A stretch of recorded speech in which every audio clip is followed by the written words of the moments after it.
Ryan, lead me up to kind of current day real estate, from, 2010, 2014, how has your business looked?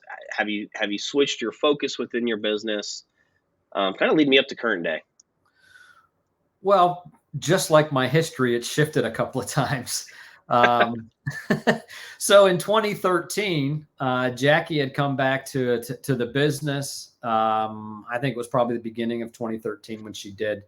Um, just because that had run its cycle. That's a job that is rewarding.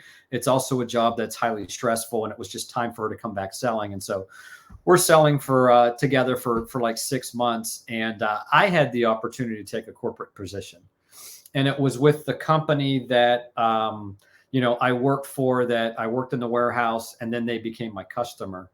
They were opening a new location actually in Buffalo, New York. And I actually opened that location for them as a general manager because I knew their operations.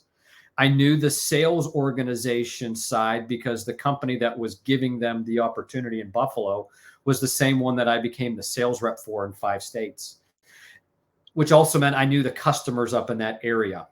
And so I was the perfect fit. It was probably the most challenging thing that I've done. I was hired July 15th. We had to be up, open, and running August 15th. We didn't have a building. Our material was on order, and I was the first employee that was hired. And so in a matter And you were in Ohio. and I was living in Ohio. So what ended up happening was I ended up getting an apartment up there, and I would drive up on Sunday night or Monday morning, and I'd stay the week and then drive home. First couple of months I stayed up there throughout the week, and Jackie came and visited me just because there was so much going on. I was helping putting material away. I was helping getting the computer system up, office furniture, just all that stuff. Like the office wasn't built out. Like we were working off plastic, like nothing. And hired all of the employees. One of the employees, we ended up moving their territory. So they already worked for the company. They gave up some of that territory and took on some of the Buffalo market. Set up truck routes, just all of those different things. And I did that for 2 years, commuting back and forth. And again, it got to the point where this ship's heading in the right direction, but it doesn't align with my goals. And the good news was they actually had a location in Macedonia, Ohio, which I knew of, only about 20, 25 minutes from me. I knew that general manager really well. I knew he was going to be stepping back. And so I assumed I was able to talk to him, talk to the owners, and ended up, there was a few of us that all changed positions the same day. So one of my sales guys became the general manager in New York. I became the general manager in Ohio. And so I went from a company of about 11 that I was managing, 11 or 12, to almost 50. And considerably larger operation. And I did that for 3 years. So in 2018, you want me to stop there or do you want me to keep going? I was just going to ask, what made you jump? Was it the challenge to go and open up Buffalo, or? It seemed like a great opportunity. So Jackie and I were back selling together. At that point, we're still kind of selling out of the same sphere. The market had changed a little bit. I didn't have as much on the investor side. We were doing a little bit of paid leads. We were just looking to, she could manage all of the business we had. And so we either had to go get more real estate business, or this opportunity was an additional salary, was another company car, and it was 100% paid health benefits, and it was really good benefits.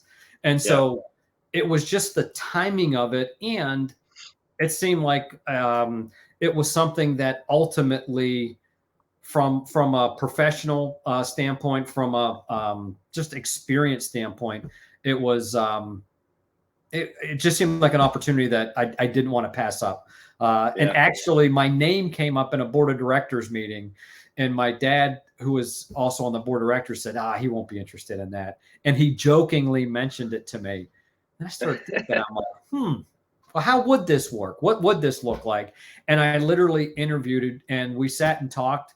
And throughout the interview, they kept, the owners who I've known at this point, I've known for, more than 15 years because there was a Yeah. gap in that time. And they kept stopping going, are we still okay? We still good? We can continue talking. I'm like, yeah, let's keep going.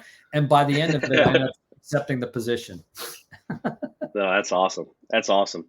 The Yeah. way that you guys were able to transition the business, right? Like an opportunity Yeah. for you to step in when she was stepping out, and now, she was stepping back in, and now allowed you to step back out. So, 2018, is that when you get back into real estate then?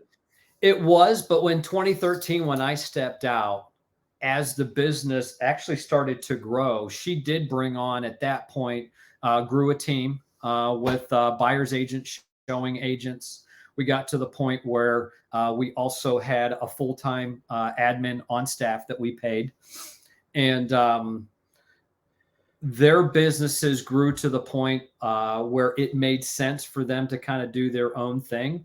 So when we came to EXP in 2017, their businesses were going like gangbusters. So that was a good opportunity for us to kind of dissolve the team because they were having so much success. They were growing their own businesses. And that's when my wife, when Jackie started her coaching business, was Okay. in that 2017.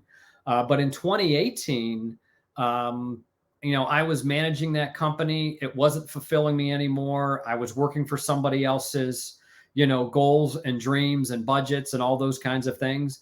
And quite frankly, our group had grown to the size where, our passive income was replacing about 2/3 of my income.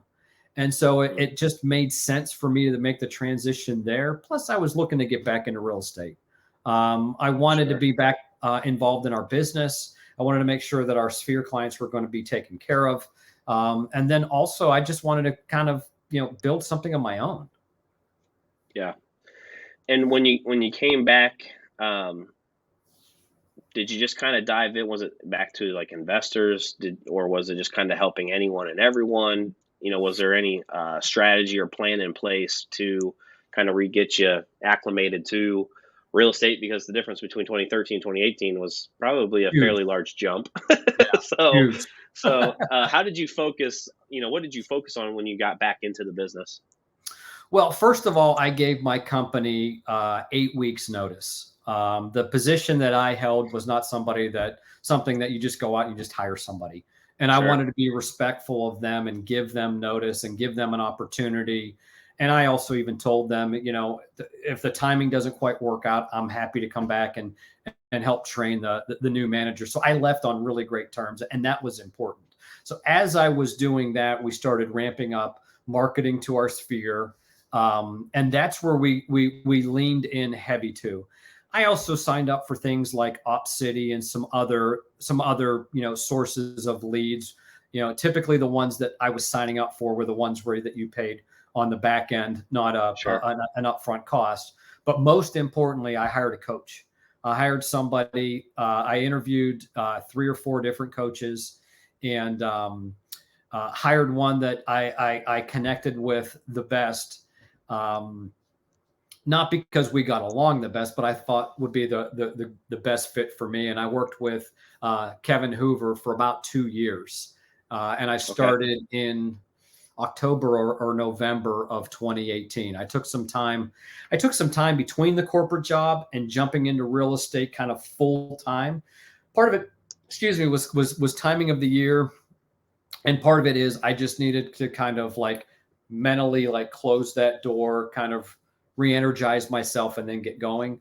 But Sure. hiring the coach was really kind of important. And I know now you focus a lot on veterans, and you do a lot in that space. When did you make the decision to kind of go that direction? Because you have a nonprofit, and I want to dive into that as well. But when did you kind of make that decision of like, okay, I want to kind of lean into this market, and help this buyer and seller pool that's out there that needs our help? Mm-hmm. It was actually with the help of Kevin, to be honest with you. Our discovery call, he was really good at asking questions of me. What I enjoy doing outside of real estate, trying to help me find and identify what direction I was going to go. And I'll be honest with you, when I first got into real estate, it was just because it was the opportunity. It was something for me to do. It was going to help pay the bills. Sure, I enjoyed helping people, but it just felt differently once I identified and came up with a way to actually make a difference and to give back. I didn't serve, so I'm not a veteran. I'm pretty clear about that in all of my messaging, that, I didn't serve, but it's something that is important to me to give back, to say thank you, to bring honor and to respect to veterans and first responders. And so with his help, over some time, I developed a program where I give back 20% of my commission at closing. I'm not part of Homes for Heroes or any of the other programs. I looked at them. They're great programs. They do a lot of good for a lot of people. I just didn't fit their box. And so I decided to Yeah. create my own box. And so I give back, to those clients that are veterans and first responders. My clients that aren't, they help me support the veterans and first responders. And I also donate to local charities, places like the Freedom House and Miller House and Stowe Memorial First Responders Fund, and all of these things locally that help homeless vets and first responders and things, because I want every home that I sell to serve and support those that are serve and support our country. No, I love it. Is there a website or somewhere where, and I don't know if people can just go and donate or not, but is there a website or a place where someone can go to? Yeah, if they just go to Sold with Ryan, that's just a site that defines kind of those couple of programs. There is a donate link on there as well, to some of the organizations that I give to. There's been plenty others. I've lost track. It's important to me, to make sure that, when there's a need, to be able to fulfill that. I mean, I've been of the mindset when I've got back into real estate in 2018. I haven't set income goals, and I don't set transaction goals. I started setting giving goals, and I know that if I'm able to give, that the income will take care of itself. And so that's been important to me the last 4 years. Yeah, and you said something, through your discovery call, with your coach, really getting clarity on what you enjoy doing, and potentially the people that you want to serve. And I think a lot of agents struggle with that, is really figuring out, I always tell people, like, you got to be true to yourself, right? Like, fake it till you make it. Yeah, that works, but not long term, right? No. Like, maybe to get some momentum going and things like that. But for me to, go outside of who I truly am, it's not going to last long term. And I think a lot of agents struggle with, that direction, that clarity of, okay, how do I want to go about starting my business and then growing my business? I call them business pillars. So, Mhm. picking 2 to 3 business pillars of really what to focus on, and then just lean in, go all in on it. Right. So Well, and that's I think awesome that that's you had why that. I was just going to say, I think that's why, what's the statistics? 88% of agents 2 years after getting licensed are no longer in the business. I think it's because Yeah. they haven't identified what's important to them first and foremost. Secondly, they don't realize that they're starting a business. I think sometimes. I think they think Yeah. that they're going to join a brokerage and everybody's just going to give them leads and the business will come. I mean, no, you're an entrepreneur. And so I think it's a combination of those things. But as an entrepreneur, you have to find out what your lane is and invest Yeah. all in. I mean, you can get 5 people on a panel that have grown huge businesses, and every single one of them built it differently and are all Yeah. successful. Jackie always says, there's really only 2 things that drive people and that create success. They have to have a plan and they have to believe in themselves. You do those 2 Yeah. things, and the rest will happen. Yeah. And that's exactly what this, the Tell Me More podcast is about, right? There's so many different paths and Mhm. journeys and ways that you can build this business. And it's not just you got to go and crush listings, or you got to go and build a team, and you got to go and do X, Y. No, you don't need to do that. It's what works for you. Find what works for you, what you're passionate about. Because if you enjoy it and you're passionate about it, then you're going to show up in it every single day, and that's what it takes to find success in this business is the Absolutely. consistency.